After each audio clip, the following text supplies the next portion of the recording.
Assalamualaikum warahmatullah. We now continue for our chapter 3. Sorry, part 3, chapter 4. Okay. In our part 3, we cover 4.4 and 4.5. As for 4.4, is computer and community. Okay. I think in this subtopic, you have already have a great ideas on how to relate the computers and the community, as how we use computer and technology on our daily life. Okay, all right, and it's a common sense nowadays, that most of us have devices that ease our communication, um, in order for us to live better with technology. Okay, I think I'm gonna go pretty quick here.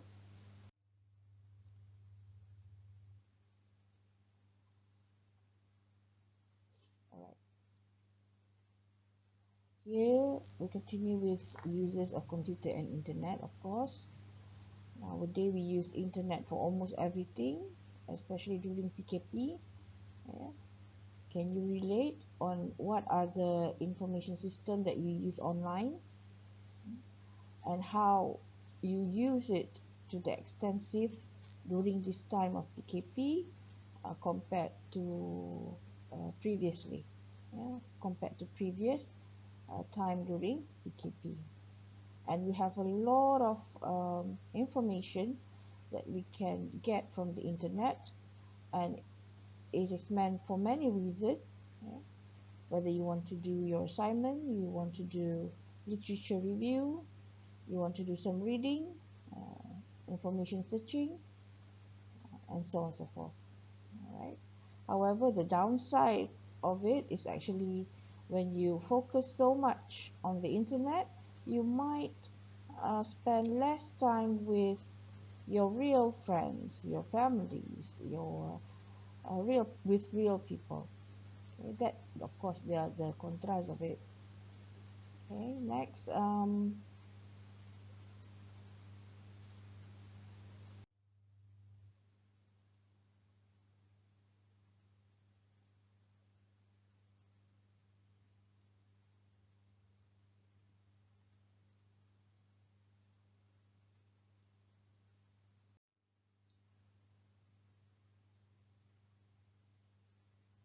okay, it is also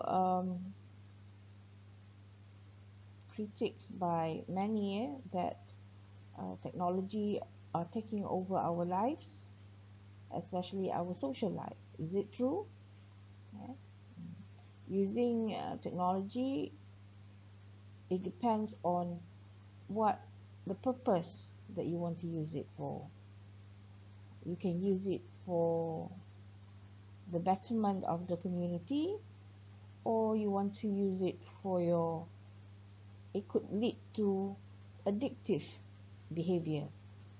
Okay, and we can see example quite clearly during the PKP on how our famous Ustad Abi Liu used technology to spread kindness and love. Yeah? And we also seen a lot of people still taking the advantage over the internet and communication for spreading fake information, spreading fake news. So it all depends on um, the purpose. Okay. So they said early critic complained that telephone replaced human interaction. Okay. But then again, we found out that it's going to be very useful for our lives. Why? Because it reconnects people from far, for you to keep on going, communicate with them. And it also can be used as medium for those who have problems, such as awkward in talking to other people. So depends on the goals that we want to use it. All right, next.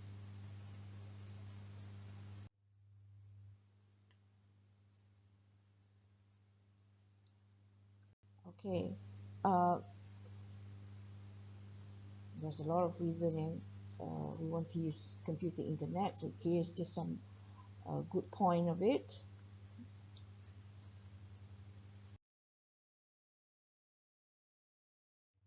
Right? And there's a lot of reasons that we want to use computer internet for.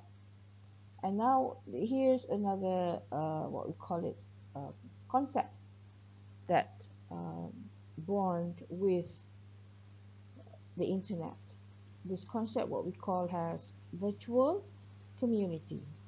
What is virtual community? Rather than we have real community such as our neighborhood, real neighborhood, we also have our second life community, those community that created only during online. For those who like to play games, definitely you have your own games society. Basically, these virtual communities share same interests. Ya, kongsi minat yang sama. Siapa yang suka game, dia akan jumpa virtual community gamers. Siapa yang suka memancing virtually, they'll meet their virtual fishing community. So basically, we share the same interest when we in the virtual community, and it's a lot. Yeah? You can use it for good any reason. Yeah, hopefully you use it for good reason. Some people might use it for bad reason as well. Next.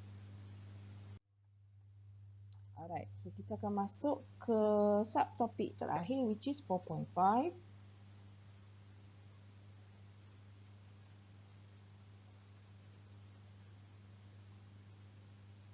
Right, this is what we call as digital divide. So what is digital divide? We have economic divide, education divide, but we also have digital divide. So what is digital divide all about? Okay, so basically when we talk about division, divided, there's a gap between those who can afford to have it and those who can't afford to have it. Okay, basically owns the technology. Those who cannot or can owns the technology or access the information in the internet. Accessibility. Okay? One could be in terms of ownership, another one could be in terms of accessibility. But in this digital divide, we focus a lot on accessibility. So you can see the difference between our learning style nowadays, which is ODL. Okay, some might have this kind of digital divide. In the tertiary level mungkin tak ada banyak isu lah ya pada saya, tapi pada pendidikan menengah dan rendah dia ada digital divide sebab tak semua orang mampu punyai laptop pada peringkat sekolah menengah ataupun juga sekolah rendah. Okay, so it's going to create a very huge digital divide. Agak-agak kita bersedia ke untuk melaksanakan pembelajaran maya ni kita panggil untuk pendidikan rendah dan juga menengah. Bagaimana pemikiran anda semua? Okay.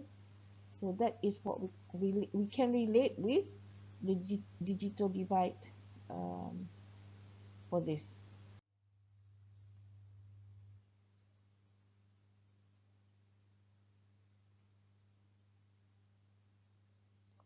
All right. So the old view dari itu, saya skip slide dari itu, is focus on bridging the gap between poor people in rural areas and rich areas within the country. It's clear division between the poor and the rich. That was the old view. Alright. But the new view of digital divide, we're going to focus on bridging the gap, ya, menyambung ataupun membuat laluan, ya, untuk close the gap, merapatkan jurang tersebut, ya, antara negara yang membangun dengan negara yang miskin. This is the what we call it as the new view of digital divide, rather than we divide it by economic status, such as being poor or being rich. So it somehow give a different perspective on how we see it. Right? All right, I'm gonna go fast a little bit on here. So here's just an example. The division between rich country was still economic, but more on a macro size, and the poor country. There's a lot. Alright, sebelum ni kita ada kempen, yang mana satu rumah mesti kena ada satu PC. It was about 20 years ago maybe. It was long time ago campaign satu rumah satu komputer. Dan baru kalau ada kemudahan tersebut, barulah kita boleh galakkan pembelajaran maya. Tetapi kita kena tengok jugalah dalam satu rumah tu berapa orang yang sedang bersekolah. Nanti kan berebut pula, ya. So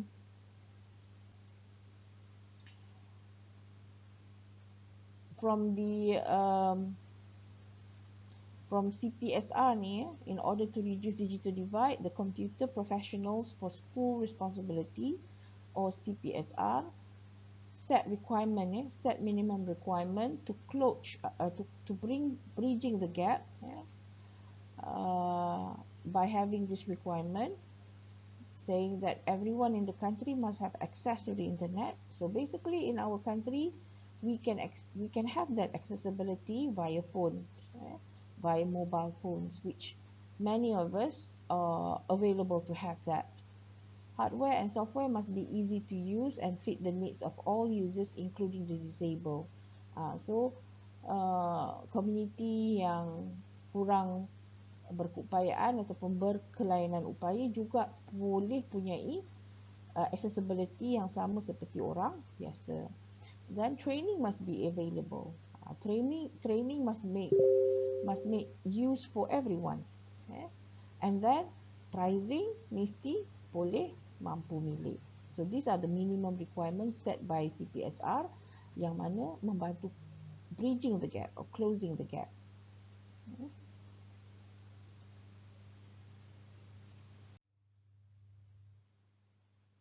Alright, here's some cartoons for you to relate.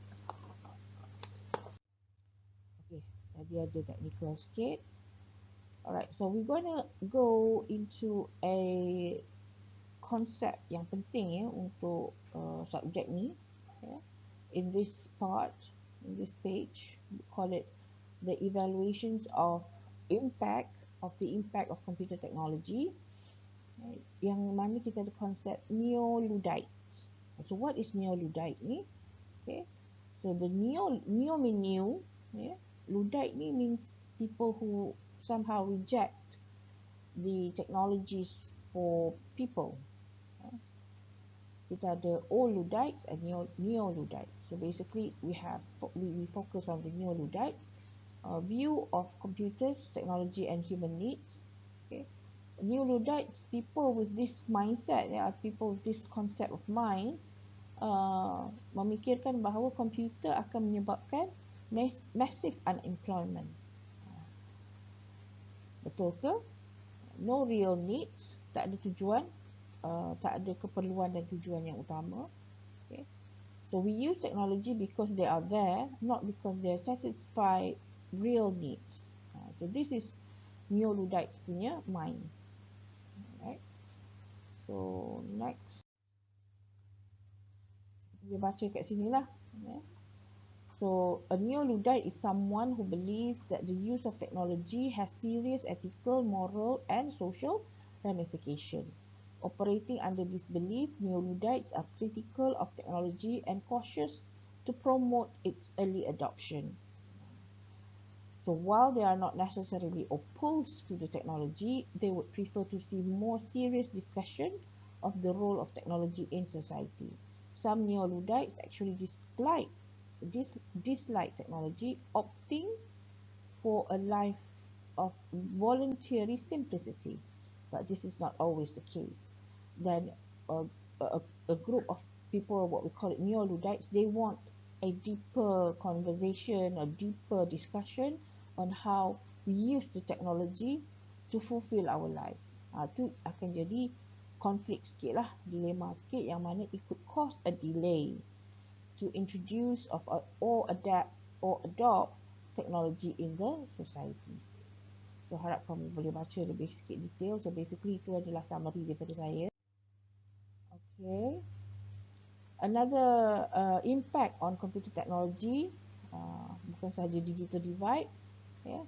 Digital divide juga menyebabkan social inequity, social inequity, and then it benefit big business rather than small business, and of course it gives benefits to big business and government, and do little or nothing to solve real problem. Betul ke?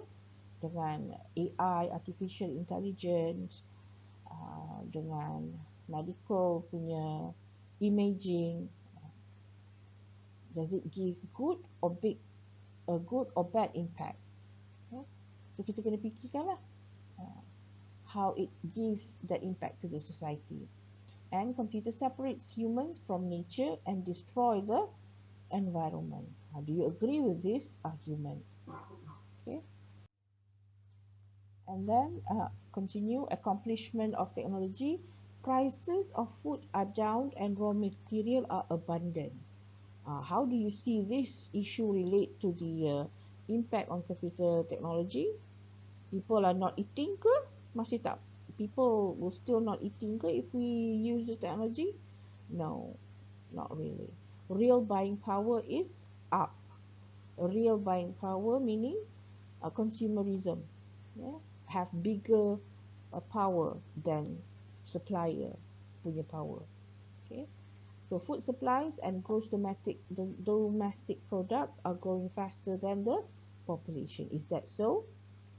So these are the impacts that we can discuss quite a lot in digital divide. Assistive technology benefit those with disabilities. Assistive technologies ni yang kita nak buat sebenarnya untuk sulam tu ya, tapi since dah PKP ni tak dapat buat lah. So assistive technology ni kebanyakan negara maju dia ada komuniti yang fokus dekat assistive technology untuk disabilities. Tapi untuk negara membangun mungkin masih ada kelemahannya ya. So kita kena banyak usaha untuk promote buat projek-projek yang membantu community with disabilities. So ini adalah antara food versus population, yang mana food supply is larger than population. So making decision about technology is always relate to human. Kita ni sebagai human punya akal, definitely kita yang banyak buat decision. So antaranya bidang yang banyak kita dengar data mining, big data analytics. It's all about making decision. But making decision not only we have to rely on the data that we have, bukan setakat kita bergantung pada data yang kita ada, tapi kita juga kena tahu data tu untuk apa dan bagaimana kita boleh gunakan dia untuk masa hadapan. Kita kena buat prediction lah. So banyak bidang yang menjurus kepada area-area ini. Contohnya intelligence machine, artificial intelligence, super intelligent humans. Adakah ianya bidang-bidang ni bila dia ada bertambah ataupun growing, adakah ia menamatkan human race? So we have to find the benefits of this new field. Okay. So the difficulties of prediction, each new technology finds new and unexpected users. So siapa boleh fikir Facebook sekarang berbanding Facebook 2009? Ada perbezaan tak? Bagi saya banyak perbezaan ya. Feature-features yang Facebook adopt pada sekarang ni berbanding dengan 2009, 2008, 2007 gitu. Okay. So the history of technology is full of widely wrong prediction.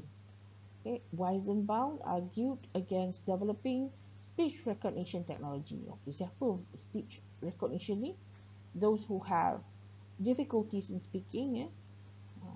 So antara dia kata argue mistaken expectations of cost and benefits. Kita salah calculate cost. It could be more than it. Dan sometimes machine yang specialized ni dia ada masalah untuk mass production. So nak buat banyak dia untuk tampung keperluan yang ada speech problem ni, it could be costly. Should we decline in technology because of potential abuse and ignore of the benefit? Okay, bagaimana pula? Perlukah kita decline teknologi sebab ada orang yang violate, abused, hence menyebabkan benefit yang positif tu tenggelam? What do you think? Okay. So new technology are often expensive, but cost drops as the technology advances and the demand increases. This is very correct. Dulu kita nak beli smartphone pun it could be 700, 800, 1000 over. Now we just 200, 300. Selalunya hardware dia akan macam tu. Okay. Intelligence machine, ini description dia lah. Technology singularity. Maksud singular, meaning singular. Point at which artificial intelligence or some combined human machine intelligence advances so far so we cannot comprehend what lies on the other side. Kan ada machine yang robot yang boleh bercakap dengan sendiri bergantung pada respon kita.